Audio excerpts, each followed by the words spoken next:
Hi வணக்கம் and welcome back to my channel சிறுக சேமிப்போம்.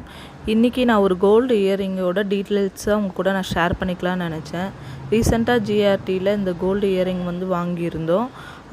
நாங்கள் வாங்கின அன்றைக்கி ஒரு கிராமோட ரேட் பார்த்திங்கன்னா 11,470 ரூபா. இந்த கோல்டு இயரிங்கோட வெயிட்டு பார்த்திங்கனாக்கா 7.839 மில்லிகிராம் இருந்துச்சு. அது இல்லாமல் இதுக்கு வந்து வேஸ்டேஜ் நாங்கள் எவ்வளோ பே பண்ணியிருக்கோன்னு பார்த்தீங்கன்னா 10.50%. இதை நான் காசாக கன்வெர்ட் பண்ணி சொல்லணும் 9,439 ரூபா 810 பைசா வந்து வேஸ்டேஜுக்காக பே பண்ணியிருக்கோம். இது எல்லாமே சேர்த்து எவ்வளோ வந்ததுன்னு பார்த்தீங்கன்னாக்கா கோல்டோட வெயிட்டு படி ரேட்டும் அது இல்லாமல் வேஸ்டேஜும் சேர்த்து எவ்வளோ வந்ததுன்னு பார்த்தீங்கன்னாக்கா 99,353 ரூபா பே பண்ணியிருக்கோம். அது இல்லாமல் ஜிஎஸ்டி ஆட் பண்ணிக்கணும் கூட.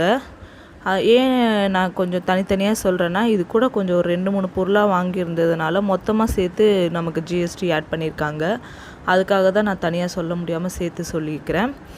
இது எப்படி அவங்க வாங்கியிருந்தாங்கன்னு பார்த்தீங்கன்னா, இந்த கவர்மெண்ட்டில் வந்து மேரேஜ் ஸ்கீம் மாதிரி ஒன்று இருக்குது இல்லைங்களா, அதில் 1 கிராம் 1 சவரன் கோல்டு காயின் கொடுத்துருந்தாங்க.